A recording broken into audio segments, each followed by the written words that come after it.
Well, hello and welcome back. My name is Marianne Walker. I'm a life coach for the helpers, the healers, and the people pleasers. And today we're going to be talking about something that might be hitting a little bit close to home for you, especially if you are someone who wants peace. You are a peace seeker and you really want there to be zero conflict. You're very uncomfortable around conflict. And yet you may find yourself in a relationship with people that seem to seek it out. Okay. So today we're going to be talking about the drama seekers and the tension seekers, where it seems like they are just magnetically drawn to chaos and they create it wherever they go. We're going to talk about not only kind of who they are, but also why they want to be in relationship with you. And also I'm going to share some tips towards the end about how to protect yourself against these personalities that just want to stir up trouble. So first, let's talk about who the tension seekers really are. These are the people that really like to stir the pot. So they might gossip and triangulate, they might nitpick and criticize, and they just generally feed off of conflict.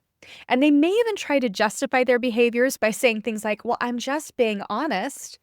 But their form of honesty, it rarely feels kind, productive, or supportive. And maybe they're always stirring things up within your friend group, within your family, at the workplace. They're kind of everywhere. Okay. So notice where it might be showing up for you. And they might even be saying things like, well, I don't think that they like you. Did you see how they just looked at you? And when you question, okay, why are you telling me this? That doesn't seem very nice. Then they might even tell you something like, well, I am just looking out for you. They're trying to be the good guy, but they're creating a lot of unnecessary drama. Or maybe there's somebody that is constantly making a really big deal out of little things. They're hypercritical about how you dress, how you eat, how you decorate your home, anything really. Even though there's no right or wrong way to do those things, and they constantly assert their opinions as if they're universal truths.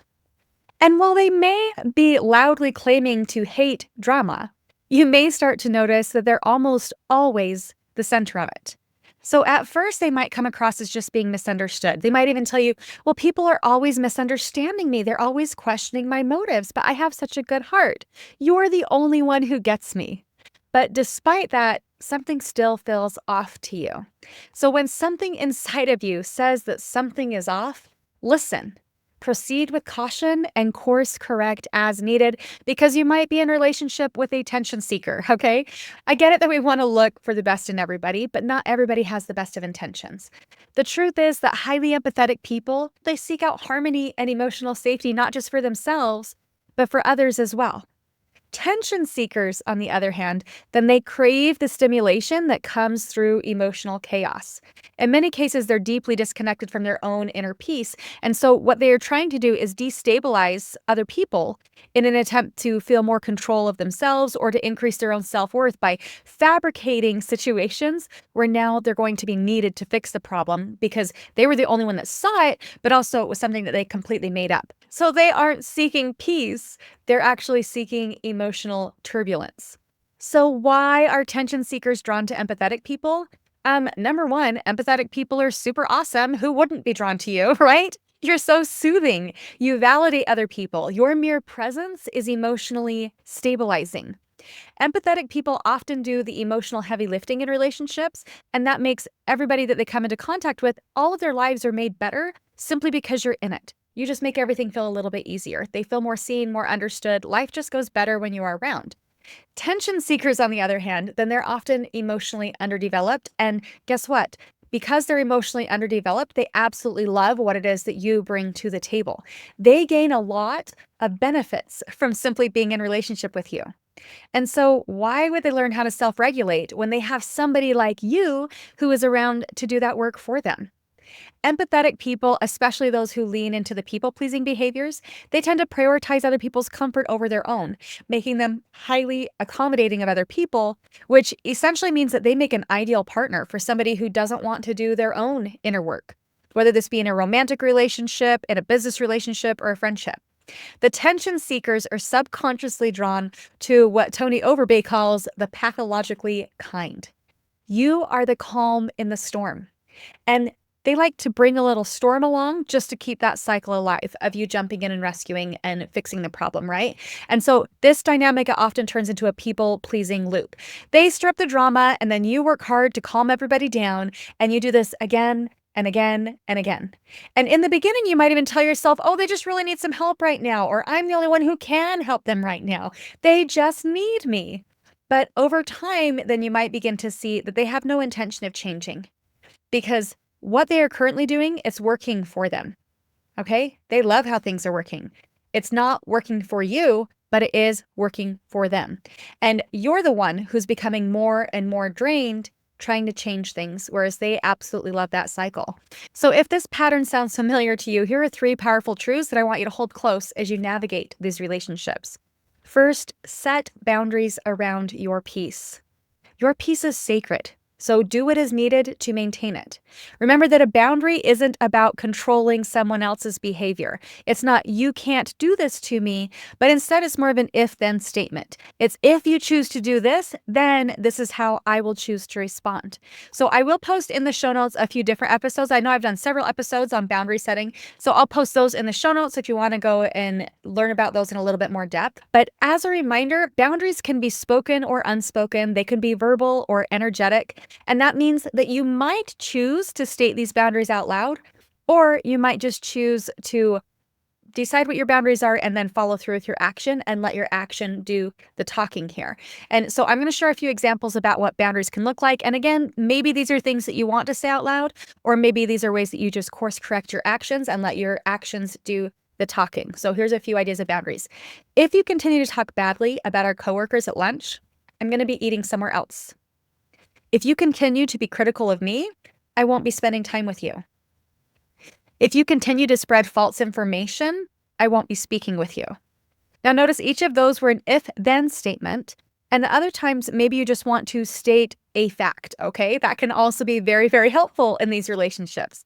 So for example, maybe you just firmly declare that, yeah, I choose to decorate my home with things that I love, okay? Another statement might be, my clothes are my own. You don't need to wear them and you don't need to comment on them. Or maybe you want to say, if somebody has a problem with me, they can come to me. I don't need you to interfere. Those would be very clear statements that are also stating a boundary, okay? And all of them are loving, clear ways to protect your own peace. All right, tip number 2, it is not your job to fix it for other people. You didn't cause the chaos. They did.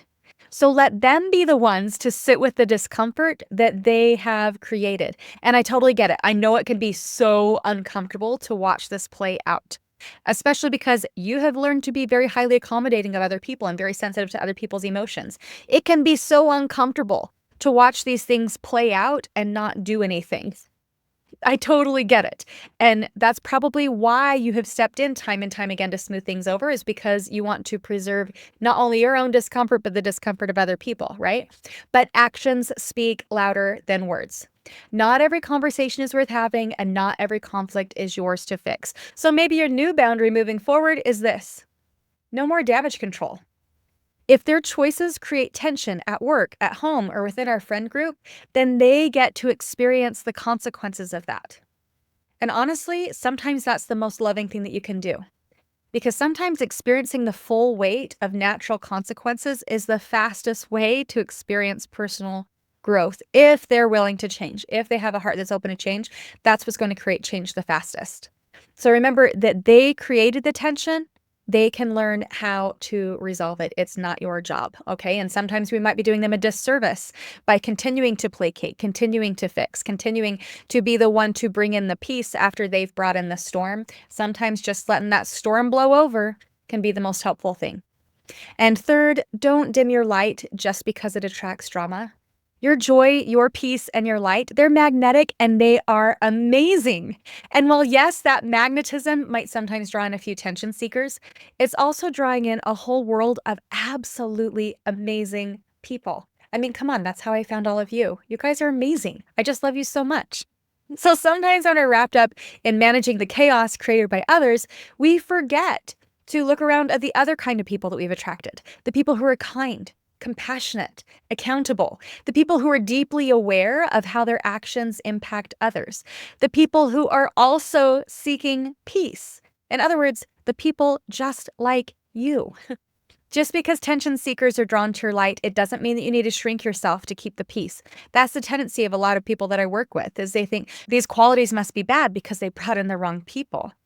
But these qualities that they're drawn to, your empathy, your forgiveness, your patience, your integrity, they're beautiful gifts and they shouldn't be shut down. Instead, just protect them by putting boundaries into place that honor those qualities and allow those qualities to really flourish. They've maybe been judged or shamed in the past, but protect them because they're the beautiful parts of you. So keep being you. Your positive impact is greater than you know. So to close out, I just want to kind of normalize this experience for you. You're probably going to have some people drawn to you that aren't the healthiest. And that's okay. That doesn't mean that anything is wrong with you, okay? If you have had a lot of tension seekers in your life, it doesn't mean that anything is wrong with you. It means that your light is powerful. You have every right to peace, to boundaries, to wholeness. So please don't forfeit your own peace in an attempt to create it for other people who are addicted to drama. Just take a little minute. You can even do it right now. Put your hand on your heart and just ask yourself, okay, where might I be accommodating someone else's chaos in an effort to keep the peace? And where can I lovingly reclaim my space and my peace as an act of self-love? Now, if this episode has resonated with you, I would be so grateful if you left a review. It really does help out more than you know. And if somebody in your life needs this message, go ahead and share it with them. If you're ready to shift these dynamics and reclaim your peace, I would love to support you. My 6-week coaching packages are designed for empathetic people like you who are ready to reclaim their power, free of fear, obligation, and guilt. Again, you can just check out the show notes to find the link to come and work with me. I would love to work with you. I think that you'll be very impressed at everything that you can accomplish in just 6 weeks together. So don't forget to subscribe here on the podcast and also come and follow me on social media. I am on TikTok, Facebook, YouTube, Instagram. So come and follow me there. I'm offering support for you on your own inner work. You do deserve peace and you don't need to earn it by fixing other people first. All right, I hope you have a great week and let's talk soon. Bye now.